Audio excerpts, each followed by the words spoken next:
जय हिंद। आज की क्लास में हम लोग कृष्ण के पद, कृष्ण के पद सूरदास की रचना है।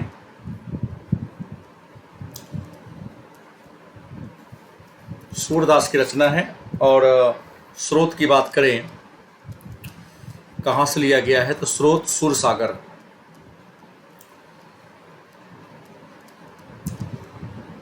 सूरसागर नामक ग्रंथ से लिया गया है। इसी पर हम लोग क्या करेंगे, परिचर्चा करेंगे।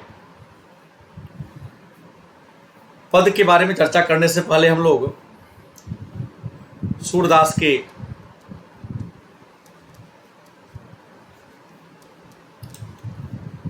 परिचय को जान लें कि सूरदास कौन थे, साहित्य के क्षेत्र में उनकी पहचान क्या थी, उनकी उपलब्धि क्या थी, इस पर चर्चा करेंगे। तो सबसे पहले जाने जन्म। तो सूरदास का जन्म संभवतः 1478 ईस्वी में, संभवतः, अनुमानतः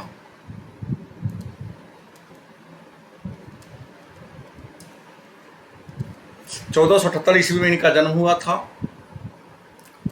और निधन का मतलब होता है मृत्यु। तो सूरदास की मृत्यु 1583 ईस्वी में हुई थी। जन्म स्थान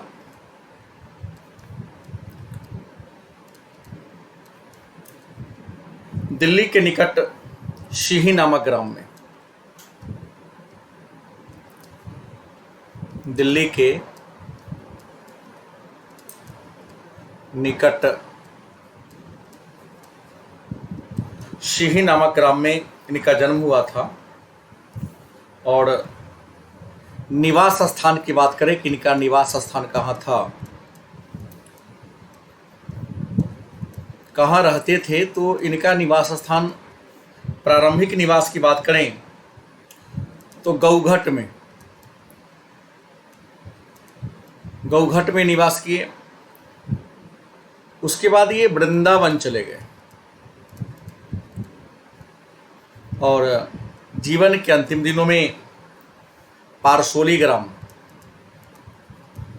जीवन के अंतिम दिनों में इन्होंने पारसोली ग्राम, जहां राधा रानी का जन्म हुआ था, वहां पर इन्होंने निवास किया था। शिक्षा की बात करते हैं, इन्होंने शिक्षा प्राप्त किया था स्वाध्याय के द्वारा। स्वाध्याय व लोक भ्रमण, स्वाध्याय और लोक भ्रमण के द्वारा इन्होंने शिक्षा को प्राप्त किया था। अभिरुचि की बात कर ले कि सूरदास की अभिरुचि किस क्षेत्र में थी, तो इनकी अभिरुचि पर्यटन,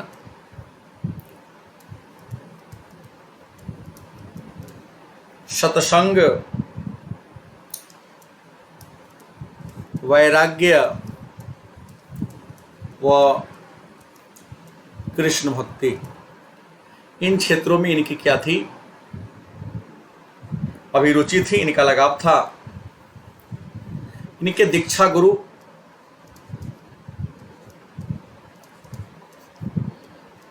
गुरु की बात करें, इनका दीक्षा गुरु कौन थे, इनके दीक्षा गुरु का नाम था वल्लभाचार्य। वल्लभाचार्य इनके दीक्षा गुरु थे। वल्लभाचार्य को हम पुष्टि मार्ग का जहाज कहते हैं। पुष्टि मार्ग का जहाज वल्लभाचार्य को, तो इनके दीक्षा गुरु थे। आपको बता दें इनकी विशेषता, विशेष इनके बारे में जानने की, ये जन्म से अंधे थे। जन्म से क्या थे, अंधे थे। कौन? सूरदास जन्म से अंधे थे। और जन्म से अंधे होने के साथ साथ इनकी और विशेषता थी ये मृदुल थे, मतलब मीठा बोलते थे, विनम्र स्वभाव के थे। स्वभाव इनका कैसा था? विनम्र था। नीर अभिमानी, नीर अभिमानी मतलब इनके मन में किसी प्रकार का अभिमान नहीं था, लेकिन एक थे भावुक, भावुक विचारधारा के थे और अंतमुखी प्रवृत्ति के व्यक्ति थे, अंतमुखी प्रकृति थी इनकी। रचना की बात कर ले कि इनकी प्रमुख रचना कौन कौन है, इनकी प्रमुख कृतियां कौन कौन है, तो इनकी प्रमुख रचना है सूरसागर, सबसे प्रसिद्ध रचना। दूसरा साहित्य लहरी, साहित्य लहरी। तीसरा राधा रसकेली, राधा रसकेली। और सुर सरावली, सुर सरावली इनकी प्रसिद्ध रचना थी। और सुर सागर से सूरदास काफी प्रसिद्ध हुए। और आपको बता दें, इनके काल की बात करें कि ये किस काल के कवि हैं, तो ये मध्यकाल के कवि माने जाते हैं। ये मध्यकाल के कवि हैं। भाषा इनकी बात करें कि सूरदास किस भाषा के कवि हैं, तो सूरदास मूल रूप से ब्रज भाषा के कवि माने जाते हैं। लेकिन इनकी भाषा में एक विशेषता थी कोमलता, कोमलता, लालित्य और माधुर्य। कोमलता, लालित्य और माधुर्य का भाव था। और सूरदास ने अपनी रचना में कृष्ण के बाल लीला का वर्णन किया है। बाल लीला का क्या किया है? वर्णन किया है सूरदास ने। और धारा की बात करें, किस धारा के कवि थे, तो कृष्ण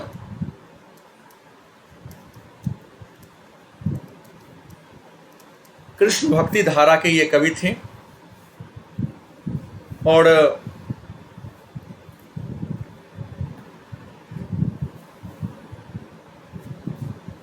सूरदास के बारे में इन्हें लीला रसिक, लीला रसिक कृष्ण भक्त कवि कहा जाता है। लीला रसिक कृष्ण भक्त कवि सूरदास को कहा जाता है। लीला रसिक इसलिए कहा गया कि इन्होंने अपनी रचना में भगवान कृष्ण के लीलाओं का वर्णन किया है। रस की बात करते हैं तो सूरदास जो भी पद लिखे हैं मात्र 3 रस में लिखे हैं।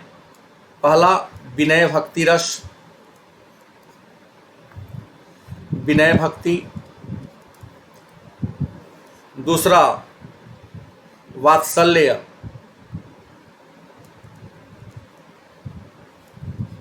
और तीसरा प्रेम श्रृंगार। तो सूरदास विनय भक्ति, वात्सल्य और प्रेम श्रृंगार के कवि थे। लेकिन एक बात जान ले कि सूरदास वात्सल्य रस के, वात्सल्य रस के महान कवि थे। वात्सल्य रस में संसार में इनकी कोई जोड़ा नहीं थी। एक बार और देख ले कि सूरदास के बारे में कि सूरदास कौन थे। तो सूरदास जिनका जन्म 1478 ईस्वी में हुआ था, मृत्यु 1583 में, दिल्ली के निकट सिही नामक गांव में इनका जन्म हुआ था। इनका निवास स्थान गौघट, वृंदावन और परसोली ग्राम। शिक्षा इन्होंने स्वाध्याय और लोक भ्रमण के द्वारा प्राप्त किया था। इनकी अभिरुचि पर्यटन, सत्संग, वैराग्य और कृष्ण भक्ति में थी। इनके दीक्षा गुरु वल्लभाचार्य को पुष्टि मार्ग का जहाज कहा जाता है। ये जन्म से क्या थे? अंधे थे। यह मृदुल, विनम्र, निरभिमानी, भावुक और अंतर्मुखी प्रकृति के व्यक्ति थे। इनकी प्रमुख रचना है सूरसागर, साहित्य लहरी, राधा रसकेली, सुर सरावली।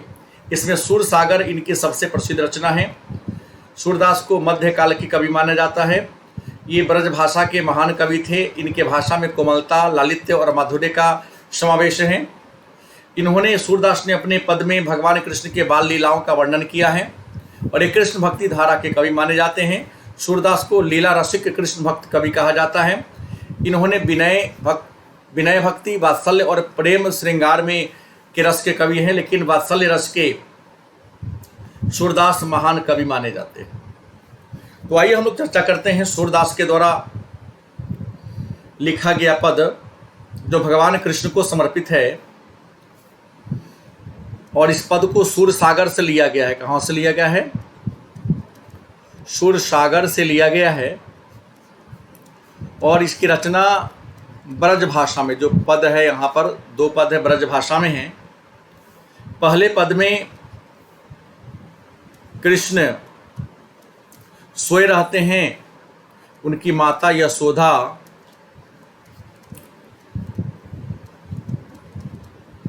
जगाने का प्रयास करती है और जगाने के लिए जो अनेक प्रकार की उपमा उदाहरण थी उसके बारे में चर्चा किया है इन्होंने। तो आइए शुरू करते हैं। सूरदास की रचना सूरसागर से ब्रज भाषा में रचित पद। और इन दोनों को पद को आपको बता दें वात्सल्य रस में इसको लिखा गया है। लिखे हैं, जागिए ब्रजराज कुंवर कवल कुसुम फुले। भगवान कृष्ण सोए रहते हैं। बाल्यावस्था का वर्णन है। सूरदास ने सूरसागर में लिखा है कि बालक कृष्ण सोए रहते हैं। तो माता यशोदा जगाने के लिए क्या क्या करती हैं, किस तरीके से उनको जगाती है, इसी बात का जिक्र पहले पद में है। माता यशोदा कहती है, जागिए ब्रजराज कुंवर कवल कुसुम फुले, अर्थात हे ब्रज के राजकुमार उठिए, जगिए, क्योंकि कमल के फूल खिल गए। कुमुद वृंद शकुचित भये भृंग लता भूले। माता यशोदा उपमा देती हैं भगवान कृष्ण को कि कुमुद के फूल सिकुड़ गए हैं। कुमुद के फूल की खासियत है कि सूर्य का प्रकाश पड़ते ही सिकुड़ जाता है और सूर्य अस्त होते ही रात्रि में वो खिलता है। तो कुमुद के फूल जो है संकुचित हो गए हैं और उस फूल के अंदर ही भौरा जो उसके रस को, मकरंद को चूस रही है, छुप गया है। तमचूर खगरोड़ सुनहु बोलत बनराई। यहां तमचूर का मतलब है मुर्गा, खग का मतलब होता है पक्षी।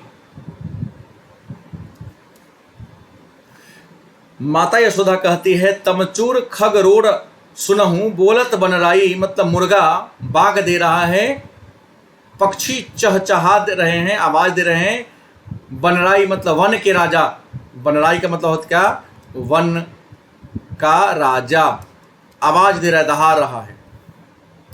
रामभती गौ खड़ी करने में बछड़ा हितधाई।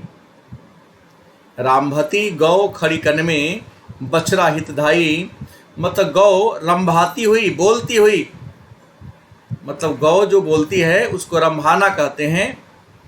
गौ रंभाती हुई, बोलती हुई अपने बछड़ा को दूध पिलाने के लिए भागी जा रही है। विधु मलिन रवि प्रकाश गावत नर नारी। यहाँ विधु शब्द का प्रयोग चंद्रमा के लिए हुआ है और रवि का मतलब क्या होता है? सूर्य। मतलब चंद्रमा का प्रकाश मलिन हो गया, सूर्य का प्रकाश तेज हो गया और नर नारी भजन कीर्तन गा रहे हैं। सूर श्याम परातौ उठौ अम्बुज करधारी। सूरदास कहते हैं कि हे श्याम श्याम शब्द का प्रयोग भगवान कृष्ण के लिए किया गया है। प्रातः मतलब सुबह, अम्बुज करधारी, अम्बुज का मतलब होता है कमल, कि हाथ में कमल धारण करने वाले हे श्याम सुबह जगिए। तो यहाँ माता यशोदा भगवान कृष्ण को जगाने के लिए जो उपमाएं दे रही हैं उसी का जिक्र किया है सूरदास ने, कि हे ब्रज के राजकुमार जगिए, सुबह हो गया, कमल के फूल खिल गए हैं, कुमुद के फूल संकुचित हो गए हैं, भौरा उसमें खो गए हैं, मुर्गा और पक्षियां आवाज दे रही हैं, वनराज आवाज दे रहे हैं, गौशाला में गौ रंभाते हुए अपने बछड़ा को दूध पिलाने के लिए भागी जा रही हैं, चंद्रमा का प्रकाश मलिन हो गया है, सूर्य का प्रकाश ऊपर आ गया है, नर नारी भजन कीर्तन गा रहे हैं, जगिए हे श्याम सुबह जगिए, हे हाथ में कमल धारण करने वाले कृष्ण जगिए। दूसरा पद है, इसमें भगवान कृष्ण के पालक पिता, उनके पिता नंद बाबा की गोद में भगवान कृष्ण बैठे हुए हैं और उनके गोद में बैठ करके भोजन कर रहे हैं। उसी का बड़ा सुंदर तरीके से वात्सल्य रस में सूरदास ने वर्णन किया है। लिखे हैं, जेवत श्याम नंद की कन्या। यहाँ जेवत का मतलब भोजन करने से लिया है, भोजन होता है, और श्याम भगवान कृष्ण के लिए करते हैं। कन्या का मतलब होता है गोद, कन्या का मतलब क्या होता है? गोद। जेवत श्याम नंद की कन्या मतलब भगवान कृष्ण श्याम अपने पिता नंद के गोद में बैठ, कन्या मतलब होता है गोद में बैठ कर क्या कर रहे हैं? भोजन कर रहे हैं।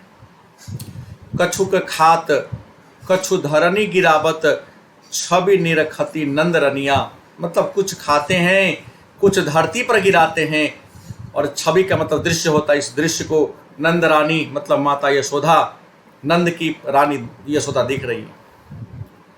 बड़ी बड़ा बेसन बहु भातिनी, बड़ी बड़ा बेसन बहु भातिनी व्यंजन विविध अगनिया, मतलब उनके आंगन में बड़ी है, बड़ा है, और बेसन से बना हुआ विविध प्रकार के व्यंजन रखा हुआ है उनके आंगन में। डारत खात लयत अपने कर रुचि मानत दधी दुनिया, इस विविध प्रकार के व्यंजनों से अपने हाथ से उठाते हैं, कुछ को छोड़ देते हैं, क्योंकि रुचि मानत दधी दुनिया, क्योंकि उनको पसंद क्या है? तो मिट्टी के पात्र में जमा हुआ दही। मिश्री दधी माखन मिश्रित करी मुख नावत छवि धनिया, क्योंकि भगवान कृष्ण को पसंद क्या है? तो मिश्री, दही और माखन में मिलाया हुआ मिश्री उन्हें बेहद पसंद है। उसी को बड़ी चाव से अपने मुंह में डालते हैं और खाते हैं। आपुन खात नंद मुख नावत, आपुन खात नंद मुख नावत मतलब अपने खाते हैं और अपने नन्ही नन्ही हाथों से, छोटे छोटे हाथों से नंद के मुख में, अपने पिता के मुख में भी खिलाते हैं। सो छवि कहत न बनिया, इस दृश्य का वर्णन कहा नहीं जा रहा है। सूरदास के शब्दों में यह